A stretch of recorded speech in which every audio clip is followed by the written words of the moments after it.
일단 지금 공식적으로 이제 등급이 나오진 않았는데 등급 컷이 1등급 컷은 80점 초중반, 2등급 컷은 70점 초중반으로 잡힐 것으로 그렇게 예측이 되고 있습니다. 문제들을 하나하나 살펴봤을 때 좀 어려운 문제들이 몇 개 있긴 했는데 어려운 문제들이 많진 않았어요. 조금 구체적으로 말씀을 드리자면 객관식에서는 어법 문제 2문제가 틀린 부분들을 모두 고르라는 식으로 출제를 해서 학생들이 조금 어렵다고 느꼈을 수가 있을 것 같고요. 서술형에서는 일반적으로 출제가 되어지는 지문에 있는 문장을 그대로 쓰게 하는 문제가 아니라 지문의 내용을 요약해서 자신의 말로 이렇게 써야 되는 문제가 출제되었기 때문에 중위권 학생들이 좀 많이 어렵다고 느꼈을 것 같습니다. 그런데 중요한 점은 이 어법 문제 2개랑 서술형 문제 다 합쳐도 배점이 16점 정도예요. 다시 말해서 어려운 문제들을 못 풀더라도 쉬운 문제들만 다 정확하게 풀었어도 1등급 근처까지 충분히 받아볼 수가 있는 그런 시험이었다는 겁니다.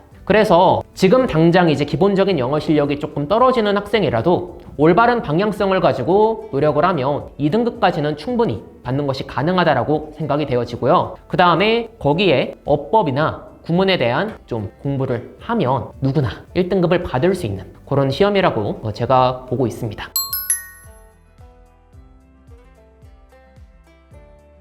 일단 시간부터 조금 말씀을 드리자면 시간을 많이 해서 나쁠 건 없겠지만 다른 과목들도 공부를 해야 하잖아요. 제가 생각할 때 중요한 건 노력의 양도 중요하지만 그것보다 노력의 방향성이 더 중요하다고 생각을 합니다. 그래서 시간 자체는 평일 기준으로 하루에 30-40분 정도, 주말 기준으로는 하루에 1시간 반에서 2시간 정도 요 정도를 투자하면 충분히 1등급을 받을 수 있다고 생각을 해요. 근데 이제 그 시간을 어떻게 사용하는지가 중요한 건데 일단 첫 번째로 지문의 내용, 주제를 이해했는지를 물어보는 문제들이 많이 나오기 때문에 지문의 한글 해석들을 최대한 자주 보면서 지문의 내용들을 좀 암기하려고 그렇게 노력을 해야 하고요. 그 다음에 단어에 관해서도 질문을 해주셨는데 단어 같은 경우에 교과서 2개과 그리고 모의고사 2개 해에 있는 이번 기말고사 때는 이제 6월 모의고사 때 나오겠죠. 6월 모의고사 있는 주요 단어까지 다 합쳐도 단어 개수가 300개에서 400개 정도밖에 되지 않습니다. 그 정도의 단어들을 암기를 하면 시험에서는 크게 문제가 없다라는 거예요. 그래서 단어의 수는 그렇게 많지 않고 거기에다가 단어의 철자를 쓰도록 하는 문제는 출제되지 않습니다.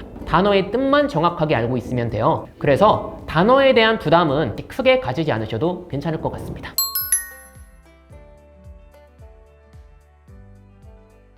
하루에 7, 8개 단순 산술적으로 계산하면 그 정도가 될 건데 이 정도 숫자가 너무 적은 거 아니야? 이렇게 생각되어질 수가 있어요. 중요한 건 단어는 매일매일 보지 않으면 또 금방 까먹습니다. 그러니까 보통 학원들에서 매주마다 단어 시험을 보잖아요. 근데 그 주에 단어 시험 봐가지고 100점을 맞았다고 해도 그 상태로 2주, 3주, 4주 시간이 지나면 그 단어들 중에서 상당 부분은 다시 까먹습니다. 그래서 어떻게 외워야 되냐? 최대한 자주 반복적으로 보는 게 중요해요. 하루에 7, 8단어를 보더라도 그날 7, 8단어를 보고 그 다음날 전날 봤던 거 플러스 이제 새로 8단어를 보고 그 다음날은 다시 또 새로 7, 8단어를 보면서 전날이랑 전전날에 했던 단어도 복습을 하고 그런 식으로 해서 5일째가 되면 첫 번째 날에 했던 단어들은 5번이 반복이 됐겠죠.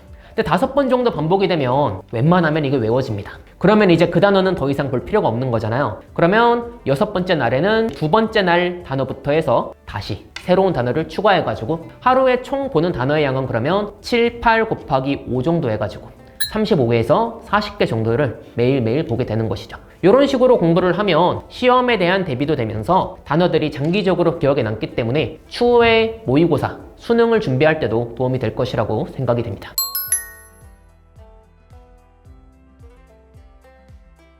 지금 등급 컷으로 미뤄 보았을 때 변별이 잘 되고 있기 때문에 중간고사와 비교해서 딱히 더 어렵게 나오거나 쉽게 나올 그런 이유는 없다라고 생각을 합니다. 그래서 중간고사하고 비슷한 난이도, 비슷한 유형으로 출제가 될 것 같고 그 다음에 중간고사를 한번 살펴보자면 서술형 문제 아까 2문제가 어렵게 출제되었다고 했었는데 그 중에 한 문제가 가주어 it을 사용하는 문장을 쓰도록 요구를 한 문제였습니다. 그리고 어법 문제 중에서도 동격의 대 또는 관계대명사 이런 부분들에서 문제가 많이 출제가 되었어요. 그런데 이러한 어법 사항들이 그냥 아무 데서나 출제를 한 게 아니라 다 교과서에 있는 핵심 업 사항들이었습니다. 그래서 2학기에는 교과서에 있는 핵심 어법 사항들이 뭐가 있냐? 조금 어려운 어법들 중에서 관계대명사의 계속적 용법이 있고 그 다음에 가정법이 있어요. 그래서 이 두 구문들은 자유자재로 쓸 수 있게 학습을 해야 서술형이라던가 어법 문제들이 조금 어렵게 출제가 되었을 때 좀 잘할 수 있을 거라고 그렇게 생각이 되어집니다.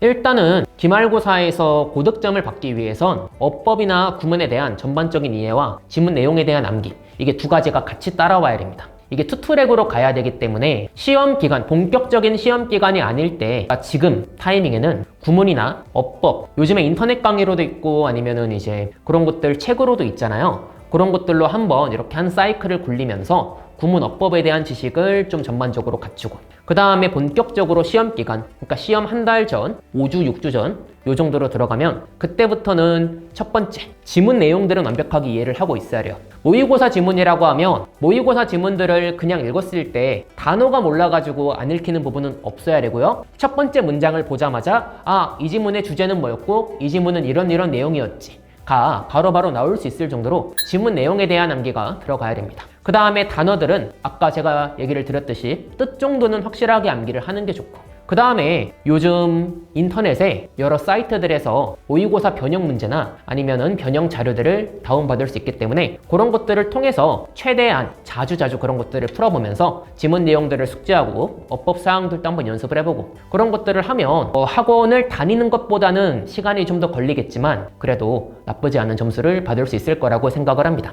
학원을 다니는 목적 자체는 학생들의 학습 부담을 줄여주는 것, 학생들이 가장 효율적으로 원하는 점수를 받을 수 있는 거라고 생각을 합니다.